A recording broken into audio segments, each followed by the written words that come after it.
Hi, I'm Paola Godinez. And we're going to take you into a tour into Quindaro Ruins in Kansas City, Kansas.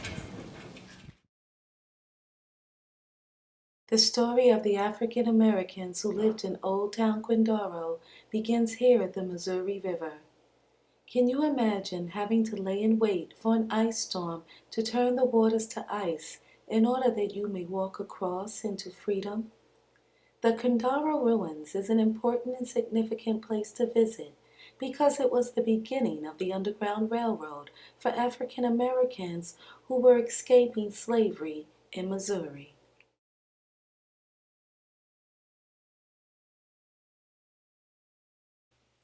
After surviving the trek across the frozen Missouri River, the escaping African Americans then had to climb up a hillside, and once they laid eyes on a special tree, the signal tree, they knew then that they were in free territory, Quindaro.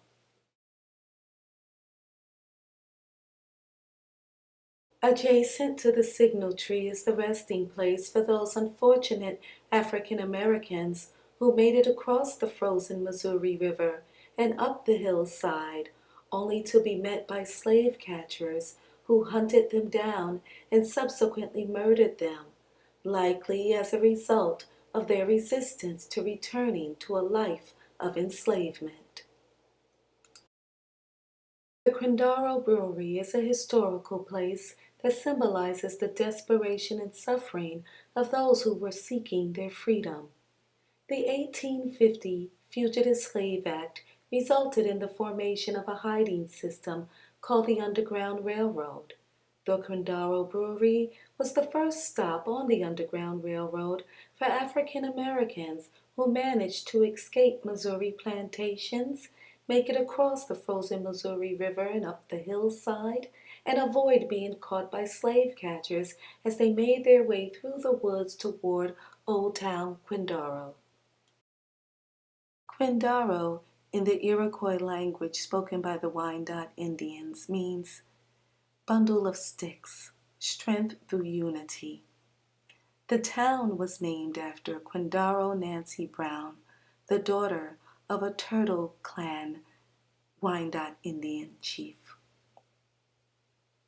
She married a northern abolitionist by the name of Abelard Guthrie, who accompanied the band from Ohio to Kansas in 1843. There, the Wyandot Indians purchased the area from the Delaware Indians. Old Quindaro Museum reveals the pain and agony suffered by many African Americans who escaped slavery.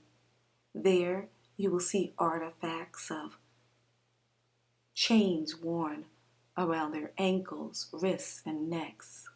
You will also see tools used in daily life activities by the three groups who inhabited Old Town Quindaro: the Quindaro Native American tribe, the Wyandots, the African Americans who escaped slavery, and the Northern abolitionists who came to the town as a result of the 1856 Kansas-Nebraska Act.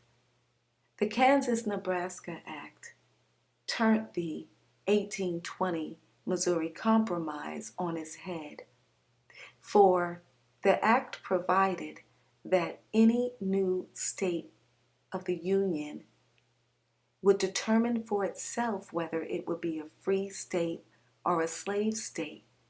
Now, the Missouri Compromise provided that Missouri would enter the Union as a slave state, Maine would enter as a free state, but any subsequent new states would enter the Union as free states. This change in federal law created dangerous conditions for the thousands of African Americans who obtained a level of freedom and safety in free territory like Kansas. In the end, the abolitionists won over the pro-slavery advocates. Kansas entered the Union as a free state. However, due to the Fugitive Slave Act of 1850, African Americans were never safe. They lived under the fear of being caught by slave catchers and federal marshals and returned to a life of enslavement. This ended in 1864 when the Fugitive Slave Act was repealed by Congress. Today, descendants of those African Americans who lived in Old Town Quindaro work tirelessly to maintain the dignity of the entire archaeological site and the museum. To learn more about Old Town Quindaro and the people who lived during its heyday, visit www.taisnagroup.com. That's TAISNAGROUP.com. There you will find a link to resources to enhance your students' education of this time period. You will also find a link to virtual realities and culture, explorations of the African diaspora, a project funded by the Mozilla Foundation. Taisna Group partnered with 4 organizations to create V-Form Alliance, and Quindaro Ruins is one of those experiences. We think your students would enjoy visiting this site through the use of virtual reality. Thank you.